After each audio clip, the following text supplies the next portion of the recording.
அனைவருக்கும் வணக்கம். விஜய் சங்கீதா விவாகரத்து வழக்கு. இந்த வழக்கு வந்து ஒரு 4-5 நாட்களா வந்து சமூக வலைத்தளங்கள்ல வந்து பயங்கரமா வந்து ஒரு பேசு பொருளா இருக்கு. விஜயோட அரசியல் கிழமை இதோட அரசியல் பயணமே இதோட முடிஞ்சிருமா அப்படின்ற மாதிரிலாம் வந்து பேசிக்கிட்டு இருக்கும்போது அவங்க குறிப்பிட்ட ஒரு நடிகை அப்படின்ற மாதிரி குறிப்பிட்டிருந்தாங்க. அந்த ஒரு நடிகையோட திருமணத்தை மீறிய உறவுல வந்து அவர் இருக்காரு. அதனாலதான் வந்து நான் அந்த விவாகரத்துக்கே வந்து வந்தேன் அப்படின்ற மாதிரி அந்த லீகல் நோட்டீஸ்ல குறிப்பிட்டிருக்கும் போது அந்த நடிகை யார் அப்படின்னு ஒரு 99% மக்களுக்கு வந்து ஒரு உறுதிப்படுத்தப்பட்ட ஒரு தகவலாக தான் இருந்தது. அது வந்து நேத்துக்கு முத நாள் வந்து விஜயும் த்ரிஷாவும் வந்து ஒரு ஒரு ஒரு திருமண வரவேற்பு நிகழ்ச்சிக்கு போயிருக்கும்போது அந்த வீடியோ வந்து பயங்கர வைரல் ஆகி ட்ரெண்ட் ஆகி விஜய் ரசிகர்கள் தாவேக்கா தொண்டர்கள் அப்படின்ற மாதிரி இல்லாம எல்லாருமே வந்து அதுக்கு பயங்கர கண்டனத்தையும் அதற்கு பயங்கர ரியாக்ஷனையும் கொடுத்திருந்தாங்க. நிறைய பேர் அழுதுருந்தாங்க. விஜயோட உறவுகள் அப்படின்னு சொல்லிக்கிட்டு விஜய் வந்து எங்களுக்கு அண்ணன் அப்படின்ற மாதிரி சொல்லிக்கக்கூடிய விஜய் மேல உயிரே வைத்திருக்கக்கூடிய தாவேக்கா தொண்டர்களும் விஜய் ரசிகர்களும் வந்து நிறைய பேர் வந்து தங்களோட வருத்தத்தையும் ஆதங்கத்தையும் வந்து சோசியல் மீடியாவில் வந்து பதிவு பண்ணிட்டு இருந்தாங்க. சம்மந்தப்பட்டவங்கல இருந்து எந்த ரியாக்ஷனும் வரலையே. அந்த போட்டோ பார்த்துட்டு அந்த வீடியோ பார்த்துட்டு சம்பந்தப்பட்டவங்க அதாவது சங்கீதா கிட்ட இருந்து எந்த ரியாக்ஷனுமே வரல அப்படின்ற மாதிரி யோசிச்சுக்கிட்டு இருக்கப்போ இன்னைக்கு சங்கீதா அவர்கள் வந்து ஒரு புதிய வழக்கை வந்து செங்கல்பட்டு குடும்ப நீதிமன்றத்தில் வந்து தாக்கல் பண்ணியிருக்காங்க. அந்த வழக்கில் அவங்க பயங்கரமான குற்றச்சாட்டுகளை வந்து விஜயை நோக்கி வைக்கிறாங்க. அது என்னென்ன குற்றச்சாட்டுகள் வைக்கிறாங்க, அந்த வழக்கோட தன்மை என்ன, அந்த வழக்கில் என்னென்னலாம் அவங்க சொல்றாங்க அப்படின்றத பற்றி தான் இந்த வீடியோவில் நம்ம தெளிவாக பார்க்க போகிறோம். நம்ம சேனல் வரைக்கும் சப்ஸ்கிரைப் பண்ணா பார்த்துக்கிங்கன்னா சப்ஸ்கிரைப் பண்ணி பாருங்க. அப்படியே பக்கத்தில் இருக்க ஆல் பெல் ஐகானை கிளிக் பண்ணிக்கிறேங்க. நான் போடுற எல்லா தினசரி வீடியோக்களும் உங்களுக்கு நோட்டிஃபிகேஷன் மூலமாக ரீச் ஆயிரும். விஜய் சங்கீதா திருமண வாழ்க்கை வந்து இந்த உலகமே வந்து தெரிஞ்ச ஒரு விஷயம்தான். ஒரு 26 வருடங்களா வந்து அவங்க 2 பேரும் வந்து சேர்ந்து வாழ்ந்துட்டு இருக்காங்க. நல்ல ஜோடி, நல்ல கணவன் மனைவியா வந்து வாழ்ந்துகிட்டு இருந்தாங்க. ஒரு மகள் ஒரு மகன் அப்படின்ற மாதிரி இருக்கும்போது மகன் வந்து இன்னைக்கு வந்து ஒரு பெரிய இயக்குனராக மாறிட்டாரு. மகள் வந்து மேற்படிப்பு படிச்சுக்கிட்டு இருக்காங்க அப்படின்ற மாதிரிலாம் வந்து இந்த மாதிரி ஒரு ஸ்மூத்தா போய்கிட்டு இருக்கும்போது விஜய் வந்து அரசியல் கட்சி ஆரம்பிக்கிறாரு. அரசியல் கட்சி ஆரம்பிச்ச முன்னாடி அந்த ஒரு அரசியல் களத்துல என்னென்னலாம் வந்து எதிர்வினைகளை வந்து அவர் எதிர்கொள்ளணுமோ அதெல்லாம் வந்து அவர் ஃபேஸ் பண்ணிட்டு தான் இருக்காரு. அதை தாண்டி அவர் மேல வந்து மக்களுக்கும் சரி அவரோட ரசிகர்களுக்கும் சரி தாவேகா தொண்டர்களுக்கும் சரி அளவு கடந்த பாசம். அந்த பாசத்துல வந்து அவர் உண்மையிலே வந்து திக்கு முக்காடி போய் இருக்காரு அப்படின்ற மாதிரி தான் நான் பாக்குறேன். ஸோ அந்த நம்பிக்கையில 2026 நம்ம தான் முதலமைச்சர் அப்படின்ற அந்த ஒரு பெரிய நம்பிக்கையில வந்து இருந்துகிட்டு இருந்தவருக்கு ஒரு பேரிடியா வந்தது தான் சங்கீதா அவர்கள். அதாவது விஜயோட மனைவி சங்கீதா அவர்கள் வந்து ஒரு விவாகரத்து மனு வந்து செங்கல்பட்டு நீதிமன்றத்தில் அதாவது குடும்ப நல நீதிமன்றத்தில் வந்து தாக்கல் பண்ணது. டிசம்பர்ல தாக்கல் பண்ண மனு வந்து இப்போ வந்து சோசியல் மீடியாவில் வந்து லீக் ஆகி அது வந்து ஒரு பெரிய பேசு பொருளாக மாறிச்சு. அந்த லீகல் நோட்டீஸோட காப்பி வந்து சோசியல் மீடியாவில் பரவணுன்னா அந்த லீகல் நோட்டீஸை வச்சு எல்லாருமே வந்து பேச ஆரம்பிச்சிட்டாங்க. ஒரு ஒரு ஒரு ஒரு நடிகையோட வந்து அவர் வந்து ஒரு ஒரு திருமணத்தை மீறிய ஒரு உறவுல இருக்காரு. அந்த விஷயத்த வந்து நான் கண்டிக்க போய் தான் வந்து எங்களுக்குள்ள இந்த பிரச்சனை ஸ்டார்ட் ஆச்சு. இது வந்து எங்களுக்கு வந்து ஒரு 5-6 வருஷமா வந்து இந்த விஷயம் வந்து தெரியும். 5-6 வருடங்களா வந்து நான் பிரிஞ்சு தான் இருக்கேன் அப்படின்ற மாதிரிலாம் வந்து சொல்லியிருக்காங்க.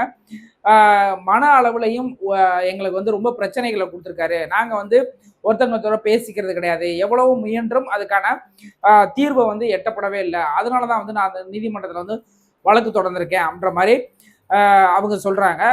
சொல்லும்போது தேவைப்பட்டா நான் வந்து அவரோட அவரோட சமுதாய அந்த அந்த ஒரு ஒரு தன்மை கருதி அவருக்கு சோசியல் இமேஜ் கருதி அந்த நடிகை யாரு அப்படின்ற அந்த ஒரு இதை வந்து நான் வந்து வெளியிடல. என்னை வந்து மிரட்டினாலோ அல்லது எனக்கு வந்து ஏதாவது ஒரு பிரச்சனை கொடுக்கணும்னு அவங்க நினைச்சாலோ அந்த நடிகையோட பேரையும் நான் வந்து வெளியிடுவேன். அவங்களையும் இந்த வழக்குல வந்து ஒரு ஒரு நபரா வந்து நான் சேர்த்துக்குருவேன் அப்படின்ற மாதிரி அந்த அந்த லீகல் நோட்டீஸ்ல வந்து அந்த லீகல் காப்பியில் வந்து பயங்கரமாக வந்து தெளிவாக வந்து அவங்க வந்து பெட்டிஷன் ஃபைல் பண்ணியிருக்காங்க. ஸோ அப்படி இருக்கும்போது ஓகே விஜய் ரசிகர்கள்லாம் வந்து பயங்கரமாக வந்து முட்டு கொடுத்தாங்க. இதுக்கு வந்து திமுக தான் சதி, இதுக்கு வந்து திமுகவோட பின்னாடி இருந்த அரசியல் வேலை பண்ணிட்டு இருக்காங்க. சங்கீதா வந்து திமுக வந்து வளைச்சு போட்டு வச்சிருக்கு. திமுக சொல்றது தான் சங்கீதா வந்து பண்ணிட்டு இருக்காங்க. இவ்வளவு நாள் வழக்கு தொடராம இப்போ வந்து வழக்கு தொடர்றதுக்கான காரணம் என்ன அப்படின்னு சொல்லிட்டு இதெல்லாம் வந்து டீசெண்டான மெசேஜ், இதெல்லாம் வந்து டீசெண்டான வீடியோக்கள். இதை தாண்டி சங்கீதா வந்து திட்டி தீக்காத விஜய் ரசிகர்களும் திட்டி தீக்காத தாவேகா தொண்டர்களும் இல்லவே இல்லை அப்படின்ற மாதிரி தான் நான் வந்து பார்த்தேன். ஒரு இடத்துல மகளிர் ஆணையமே வந்து தேசிய மகளிர் ஆணையமே வந்து இது இது ஏன் வந்து இப்படி பண்ணிட்டு இருக்கீங்க? ஒரு ஒரு பெண்ணை வந்து ஏன் வந்து இவ்வளவு அசிங்கமா திட்டிக்கிட்டு இருக்கீங்க சோசியல் மீடியால? இந்த தன் மனைவியை திட்டுறத கூட வந்து விஜய் வந்து ஏன் கண்டிக்கல? அப்ப வந்து விஜய் வந்து இதுக்கு வேடிக்கை பார்க்குறாரா? விஜய் வந்து இதை கொண்டாடுறாரா? தன்னோட மனைவியையும் தன்னோட குடும்பத்தையும் திட்டுறத விஜய் வந்து கொண்டாடுறாரா? இதை வந்து வன்மையா கண்டிக்கிறோம். இது வந்து ஒரு ஒரு சோசியல் வன்முறை அப்படின்ற மாதிரிலாம் வந்து சோசியல் மீடியா வன்முறை அப்படின்ற மாதிரிலாம் வந்து தன்னோட கண்டனத்தை வந்து அவங்க பதிவு பண்ணியிருந்தாங்க. அது முடியறதுக்குள்ள அந்த நடிகை யாருமே இல்லை, த்ரிஷா தான் அப்படின்னு சொல்லிட்டு விஜய் அவர்கள் வந்து விஜயும் த்ரிஷாவும் ஒரு திருமண நிகழ்ச்சியில கலந்துக்கிட்ட ஒரு அந்த வீடியோ வந்து பயங்கர ட்ரெண்ட் ஆச்சு. அந்த வீடியோ ட்ரெண்ட் ஆனோடனே விஜயோட ரசிகர்கள் அத்தனை பேரும் வந்து உடஞ்சு போயிட்டாங்க அப்படின்ற மாதிரி தான் நம்ம பார்த்தோம். இன்னைக்கு வரைக்கும் அது நடந்து 2 நாளாக போது இன்னைக்கு வரைக்கும் வந்து இந்த நிமிஷம் வரைக்கும் அந்த அது அது சம்பந்தமான ட்ரோல் வீடியோக்களும், அது சம்பந்தமான மீம்ஸ் வீடியோக்களும், அது சம்பந்தமா அவங்களோட கருத்துக்களும், அது சம்பந்தமா விஜய் ரசிகரோட ஆதங்கங்களும் தான் வந்து நமக்கு வந்து நிறைய கண்ணு முன்னாடி வந்துகிட்டே போய்கிட்டே இருக்கு. இன்ஸ்டாகிராமா இருக்கட்டும், யூடியூப்பா இருக்கட்டும், அதுக்கப்புறம் வந்து எக்ஸ் தளங்களா இருக்கட்டும், இது எல்லாத்துலயுமே வந்து அதை வந்து இன்னும் ட்ரெண்ட் பண்ணிட்டே இருக்காங்க.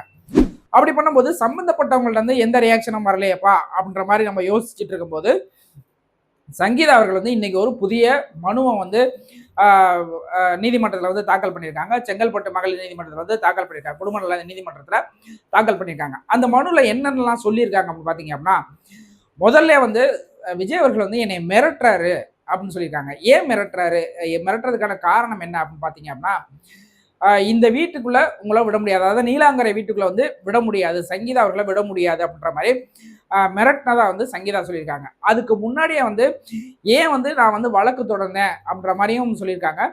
நாங்கள் வந்து எத்தனையோ முறை வந்து இதை சமாதானமாக 2 பேரும் பேசி தீர்த்துக்கலாம் அப்படின்ற மாதிரி முயற்சி பண்ணும்போது விஜய் வந்து சமாதான பேச்சுக்கு வந்து வரவே இல்லை, அவர் வந்து சமாதானத்தை விரும்பவே இல்லை அப்படின்ற மாதிரி சொல்லியிருக்காங்க. 2 பேரும் பரஸ்பரமாக வந்து அதாவது மியூச்சுவல் கன்சர்னில் டிவோர்ஸ் வாங்கிக்கிறது மாதிரி சொல்லுவாங்க இல்லையா? ஸோ அந்த மாதிரி 2 பேருமே விருப்பப்பட்டு டிவோர்ஸ் வாங்கிட்டாங்கன்னா அந்த கேஸை வந்து சீக்கிரம் முடிஞ்சிடும். யாருக்கு வந்து அதாவது அந்த ஜீவனாம்சம் கொடுக்குறாங்களோ அதுக்கு இவங்க ஒத்துக்கிட்டு மியூச்சுவல் சைன் பண்ணியிருப்பாங்க. ஸோ அதுக்கும் வந்து நான் நிறையா வாட்டி ட்ரை பண்ணி பார்த்துட்டேன். அதுக்கும் வந்து அவர் ஒத்துக்க மாட்டுறாரு. ஸோ இந்த சூழலில் தான் வந்து நான் வந்து கேஸ் வந்து ஃபைல் பண்ணேன், அதாவது டிவோர்ஸ் கேஸ் வந்து ஃபைல் பண்ணேன் அப்படின்ற மாதிரி சொல்கிறாங்க. அவரோட அந்த அந்த சமுதாய அந்த மரியாதை கருதி அவர் வந்து இன்னைக்கு ஒரு கட்சியோட பெரிய தலைவராக இருக்காரு. அந்த கட்சி வந்து இன்னைக்கு மக்கள்கிட்ட வந்து ஒரு நல்ல செல்வாக்கோட இருக்கா. அதை தாண்டி அவருக்கு வந்து அந்த நடிகர்ன்ற அந்த செல்வாக்கே பெரிய செல்வாக்கு. அந்த செல்வாக்கோட இருக்கிற ஒரு நபரை வந்து அவரோட அந்த அந்த அந்த பொலிட்டிக்கல் இமேஜ் அப்படின்ற அது வந்து கெட்டு போகாத அளவுக்கு தான் நான் வந்து ரொம்ப கண்ணியத்தோடு இருந்தேன். ஆனால் விஜய் வந்து அந்த கண்ணியத்துக்கு அவர் அந்த மதிப்பு கொடுக்காம என்னை வந்து அப்படியே என்னை வந்து நிராகரிச்சுக்கிட்டே இருந்தார். அதனால தான் வந்து நான் வந்து வழக்கு தொடர்ந்தேன், அதாவது விவாகரத்து வழக்கு தொடர்ந்தேன் அப்படின்ற மாதிரி சொல்லியிருக்காங்க. விஜய் அவர்கள் வந்து தன்னோட வக்கீல்களை வச்சு அவங்களுக்குன்னு ஒரு வக்கீல் குரூப் ஆஃப் லாயர்ஸ் இருப்பாங்க இல்லையா? ஸோ அந்த வக்கீல்களை வச்சு நீங்கள் வந்து நீலாங்கரை வீட்டுக்கு வரக்கூடாது, நீங்கள் வந்து கோர்ட்டுக்கு போனீங்க, அதாவது விவாகரத்துக்குன்னு கோர்ட்டுக்கு போயிட்டீங்க இல்லையா, அதனால திரும்ப வரக்கூடாது அப்படின்ற மாதிரி மிரட்டுறாங்க என்னையா அப்படின்ற மாதிரியும் அந்த ஒரு குற்றச்சாட்டையும் வந்து அந்த வழக்கில் வந்து பதிவு பண்ணியிருக்காங்க. அதை தாண்டி நான் வந்து ஒரு லண்டனை சேர்ந்த குடியுரிமை வாங்கின ஒரு பெண்ணு, எனக்கு வந்து சென்னையில் வந்து வீடு கிடையாது, சென்னையில் நான் தங்கிக்கிட்டு இருந்தேன், நான் திருமணம் ஆகி தங்கிக்கிட்டு இருந்தேன், என்னோட கணவர் வீட்டில் தான் எனக்கு வந்து பங்கு இருக்குது, நான் விவாகரத்து வாங்குற வரைக்கும், விவாகரத்து வந்து அந்த கோர்ட்லேருந்து அந்த கேஸ் முடிகிற வரைக்கும் எனக்கு வந்து நீலாங்கரை வீட்டில் தங்குறதுக்கான அத்தனை உரிமைகளும் எனக்கு இருக்குது, அதை வந்து கோர்ட் வந்து வாங்கி தரணும் அப்படின்ற மாதிரி தான் வந்து அவங்க அதை வந்து சொல்கிறாங்க.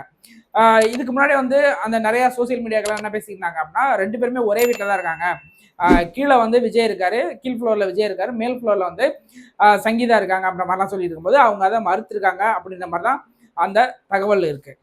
நான் வந்து லண்டனில் இருக்கேன், நான் எனக்கு இந்த வழக்கு முடிகிற வரைக்கும், இந்த வழக்கு வந்து இப்போ ஏப்ரலில் வந்து 2 பேருக்குமே வந்து விசாரணைக்கு வந்து வரப்போகுது அந்த வழக்கு. அந்த வழக்கு விசாரணைலாம் முடிஞ்சு தீர்ப்பு வர்ற வரைக்கும் நான் வந்து நீலாங்கரை வீட்டில் இருக்கணும் அப்படின்ற அந்த ஒரு கோரிக்கையையும், அதுக்கு வந்து நீங்கள் கோர்ட்டு தான் வந்து அதுக்கு உத்தரவிடணும் அப்படின்ற அந்த ஒரு கோரிக்கையையும் வந்து சொல்லியிருக்காங்க சங்கீதா விஜய் அவர்கள். இதெல்லாம் பார்க்கும்போது இன்னைக்கு வந்து மகளிர் தினம் கொண்டாடிக்கிட்டு இருக்கோம். மகளிர் தினத்தை வந்து விஜய் அவர்கள் வந்து தாவேகா கட்சி சார்பில் வந்து மிக பிரம்மாண்டமாக மாமல்லபுரத்தில் வந்து கொண்டாட போகிறாங்க. தன்னோட குடும்பத்துல இருக்க பிரச்சனை, தன்னோட குடும்பத்துல தன்னோட மனைவிக்கும் கணவருக்கும் வந்து பிரச்சனைகள் இருக்கலாம். ஆனா தனக்கும் வந்து ஒரு மகள் இருக்காங்க அப்படின்றத வந்து ஏன் மறந்துட்டாரு விஜய்? தனக்கு வந்து ஒரு மகன் இருக்காரு அப்படின்ற ஒரு ஏன் வந்து அவர் ஞாபகம் வச்சுக்கல அப்படின்னு அந்த ஒரு கேள்விதான் எல்லாருக்கிட்டையுமே இருக்கு. கணவன் மனைவிக்குள்ள நிறைய மிஸ் அண்டர்ஸ்டாண்டிங் வரலாம். அது அவங்களோட தனிப்பட்ட பிரச்சனையா இருக்கும். சில முன்பின் காரணங்களா இருக்கும். ஆனா அவங்களுக்கு பிறந்த குழந்தைகளை வந்து யார் வந்து அதிகமா அன்பு செலுத்தி, யார் அரவணைத்து, அவங்க மேல யார் அக்கறையோட எடுத்துட்டு போறாங்களோ அவங்க பக்கத்து தான் அந்த குழந்தைகள் நிற்பாங்க அப்படின்றதான் உலக நியதியா இருக்கு. இன்னைக்கு வந்து விஜயோட அந்த ரெண்டு குழந்தைகள்னு சொல்ல முடியாது. அவங்க 2 பேருமே 20களை தாண்டிட்டாங்க. ஜேசன் சஞ்சய்க்கு வந்து 25 வயசு, அவங்க மகளுக்கு வந்து 20 வயசு அப்படின்ற மாதிரி சொல்றாங்க. ஸோ 20 வயதை தாண்டினவங்க அவங்க இன்னைக்கு ஒரு வெல் மெச்சூர்டா இருப்பாங்க.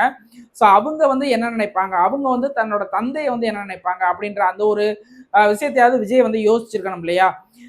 தன்னோட குடும்பத்துக்கே வந்து எதையுமே வந்து இந்த குடும்பத்துக்கே ஒரு நீதி வாங்கி கொடுக்க முடியாம, குடும்பத்துல இருக்க பிரச்சனையவே தீர்க்காம, குடும்பத்துல இருக்க தன்னோட மனைவி, தன்னோட குழந்தைகளையே கவனிச்சுக்காம இருக்கிற விஜய் வந்து நாளைக்கு அரசியல்ல அவர் வந்து மக்களுக்கு வந்து என்ன செய்ய போறாரு? தேர்தலில் வெற்றி அடைஞ்சு ஒருவேளை முதலமைச்சரானா இந்த நாட்டு மக்களுக்கு வந்து அவரால் என்ன செய்ய முடியும் அப்படின்ற அந்த ஒரு பெரிய சர்ச்சைக்குள்ளான கேள்விகள் வந்து போய்கிட்டே இருக்கு. பாஜகவோட மூத்த தலைவர் தமிழிசை சவுந்தரராஜன் அவர்கள் வந்து ஒரு செய்தியாளர் சந்திப்பில் வந்து அவங்க தெளிவாக சொல்றாங்க, பெண்கள் அப்படின்னாலே வந்து எல்லாருக்குமே அது பொதுவான ஒரு விஷயம் தான். வந்து சங்கீதா விஷயத்திலையும் சங்கீதா வந்து ஒரு பெண்ணா தான் பாக்குறேன் நான். சங்கீதாவுக்கு வந்து ஒரு பெண்ணுக்கு இழைக்கப்பட்ட அநீதி, அந்த பெண்ணுக்கு வந்து நீதி கிடைக்கணும்.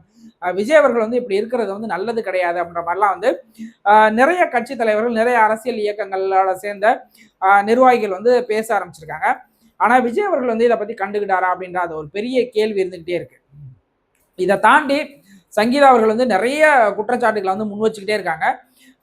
இந்த வழக்குல வந்து இந்த வழக்கு முடிகிற வரைக்கும் அவருக்கு பாதுகாப்பு வேணும் அப்படின்ற மாதிரி கூட சொல்லியிருக்காங்க. அதாவது என்னை வந்து மிரட்டுறாங்க அப்படின்னா அவருக்கு பாதுகாப்பு வேணும். இப்போ வேற வீடு எடுத்து தங்கிடலாமே, அவங்கள்ட்ட இல்லாத காசா, சென்னையில வாடகை வீடே கிடைக்காதா, இல்லைன்னா ஒரு ஹோட்டல் ரூம்ல இருந்து கூட அந்த கேஸை வந்து அவங்க நடத்தலாமே அப்படின்ற மாதிரிலாம் நீங்க கேட்கலாம். ஆனா அவருக்கான பாதுகாப்பு எந்த அளவுக்கு உறுதிப்படுத்தப்படும் அப்படின்ற அந்த ஒரு கேள்வி வந்து நம்ம வந்து யோசிச்சு பார்க்கணும்.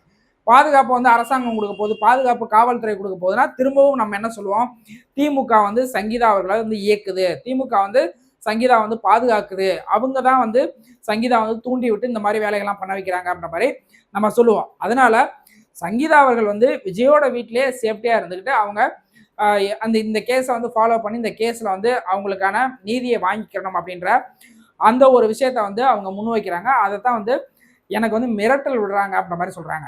அதை தாண்டி கோடி கோடியா சம்பாதிக்கக்கூடிய விஜய் வந்து ஏன் வந்து தன்னோட குடும்பத்துக்கான நியாயப்படி கிடைக்க வேண்டிய ஜீவனாம்சம்னா கோர்ட்ல வழக்கெல்லாம் முடிஞ்சு கொடுக்கப்படுற நிதி கிடையாது.